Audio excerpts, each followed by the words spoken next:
बरं झालं तुझं माझं लग्न झालं नाही. कारण तुझ्या माझ्या घरामध्ये खूप खूप अंतर होतं. तुझं घर होतं पौर्णिमेच्या लख्ख चांदण्यांमध्ये. माझं घर अमावास्येच्या मध्यरात्रीनंतर होतं. खरं-खुरं प्रेम होतं तुझ्यावर. उथळ पाण्याचा खळखळाट नव्हता. आजही मनाच्या किनाऱ्यावरती तुझ्याच नावाचं अख्खं गाव वसलं आहे. कधी वेळ मिळाला तर येऊन बघ त्या गावात. प्रत्येक खिडकीत, प्रत्येक दारात तुझी वाट पाहत एक पाखरू बसलं आहे. तू नदी होऊन जर माझ्या आयुष्यात आली असती, तर ह्या वाळवंटाचा हिरवागार कोकण झाला असता. बर्फाचा शालू घेऊन हिमालय सुद्धा कन्याकुमारीला भेटायला गेला असता. तू म्हणशील इतकं प्रेम होतं माझ्यावर, इतका जीव होता माझ्यावर, मग का माझ्याशी लग्न केलं नाही? त्याला एकच कारण होतं पोरी.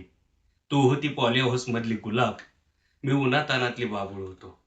या उन्हाच्या झळा तुला लागू नये म्हणून मी माझ्याच हातानं माझं स्वप्न जाळलं. तुझ्या मखमली बागेला काट्याचं कुंपण घालणं टाळलं. तुझ्या मखमली बागेला काट्याचं कुंपण घालणं टाळलं.